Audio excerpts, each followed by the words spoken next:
What is up? What is up?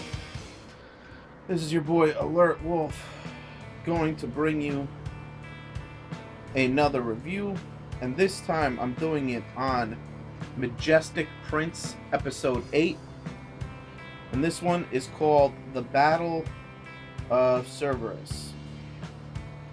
Now, this is it. All that preparation in the last episode for this epic throwdown between the Earth and the aliens is now. And the Woogaroo army. But sorry guys, again, I'm going to get better at names and weird ass shit as I go along. But the Woogaroo versus the Earth GDF forces, right? And this is a massive attack, and basically it goes down as that commander dude, the jerk, launches the attack a half hour early for some reason, just because he was being impatient. But actually, before their forces were 100% ready, which is, again, stupid. The guy should probably be fired. But he's not. And attacks them. But they, again, this is a massive battle being set up. And what happens is,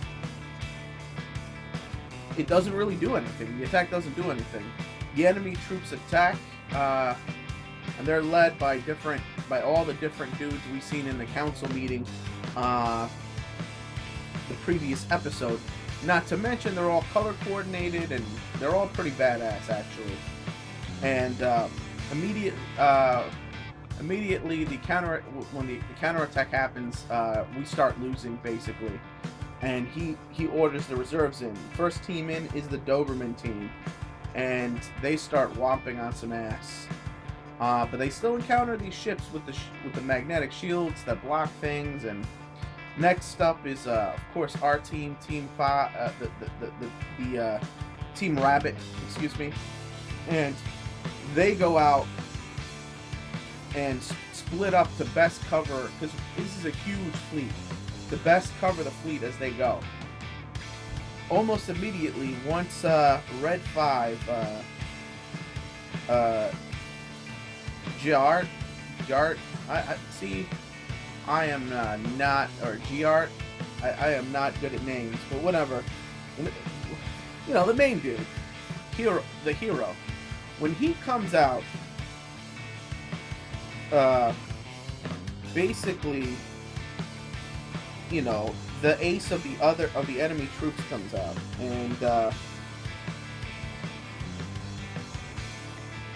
and we get an epic, like, one-on-one style face-off between those two dudes. And the other dude, you could tell that the alien dude is way more badass. Now, before this mission goes on the way, this is important too. They did discuss how they don't really know what the enemy looks like. They know next to nothing about the enemy, other than it's the enemy. You know what I mean? About the culture, anything. So, that's something to consider. And basically, as they start to go at it, sorry, I got much. The one-on-one fight is pretty cool. They start shooting with armor. It comes down to swords, and they're fighting hard.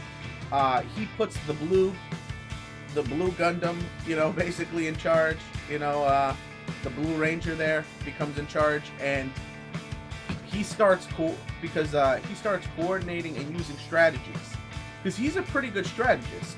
So as he starts putting in some strategies, it helped reform the line, and they really were holding their own in battle. I mean, you got to see all the central players essentially kick ass, both on the good guy side and on the bad guy side. They really just, all of them got to shine a little. And they gave you, what I like about this episode is they gave me a big scope of such a big battle going on. Yet, personal enough. It kept it personal still, I didn't feel lost in this big battle. I knew what was going on. but it's still, the scope still felt big. They even midway refueled and not refueled, but rearmed the yellow dudes, rearmament, and it basically, you know, it is you know, gold for Sugura, right? And yeah, so he backs up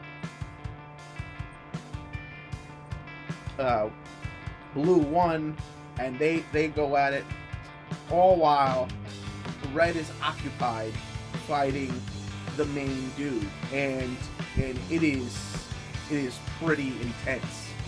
And this is, they even managed to get a second attack off that giant laser ship. I guess it takes them like almost an hour to recharge or something.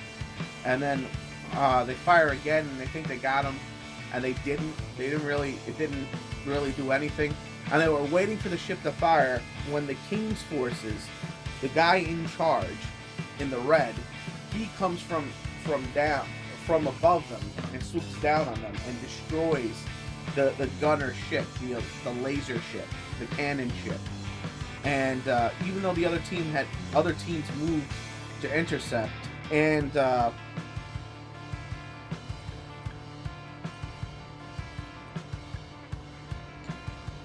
you know, Kai, she started organizing, or Key, yeah, not Kai, Key. She starts organizing Doberman with the units, with everybody else. They still couldn't prevent that ship from being destroyed, but in no means is the battle won on either side. I would say we're losing, but our pilot dudes, the people we care about in this anime, are holding their own, which is pretty cool.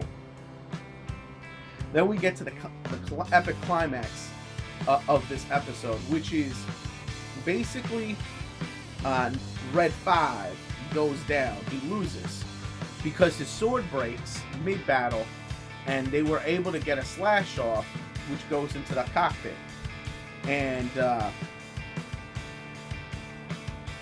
And that caused the other guy to stop, and they both kind of looked at each other through the cockpits, and to the surprise of number 5, now again, I'm not good at pronouncing his name, I'm fine with calling him Red 5,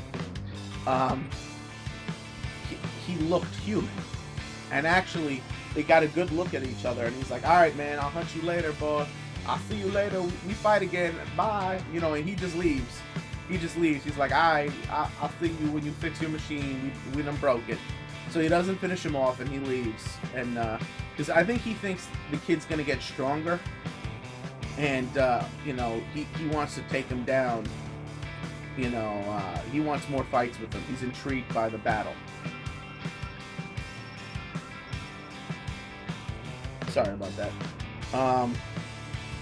Yeah, and he's intrigued by the battle. So that's pretty cool, and he's shocked. Basically, he's like, "This dude looked just like that chick I saw earlier, with the gray or silver hair." And that's pretty much where the episode ends. And I think the next episode was I forget what the next. Actually, I'm not sure what the next episode is called. But it has to do with him confronting her and trying to get answers. Now, what will I give this episode? This episode was a 3. So actually, it's a 3.5. And I'll tell you why. It was a very good episode because the battle was what I thought it would be. There was still humor in the battlefield, cracking jokes, especially the Doberman 3 were hilarious. In their little quips to each other. We got to see them all really start to gel and kick some ass, really. And the epic one-on-one throwdown was pretty awesome. I mean, he was using all of the system, the Juria system, and So he maxed out the system fighting this guy, and that battle was like epic, right? Back and forth, back and forth. He really wasn't fast enough to keep up with him, his unit, and but he came close. And then, you know, the sword breaking and all of that epic fight, and then the fact that now we know, or now he knows that they're humanoid, human-like. So it changes the dynamic of things, and we got to see character development out of Blue Dude. You know what I mean? We got to see him progress and act like a leader instead of you know, because he's basically second in command, and we got to see him step up when the time was needed for him to step up. So, you know, that stuff was pretty good. And, you know, to see progression is always good. So, like I said, 3.5 out of 5. And I think that's it. Next episode looks to be interesting. Looks like it's going to be problem solving and the rest of the battle, actually. So, click it up if you like it, comment if you must, and please, please, please subscribe if you can. This is your buddy Alert Wolf signing out.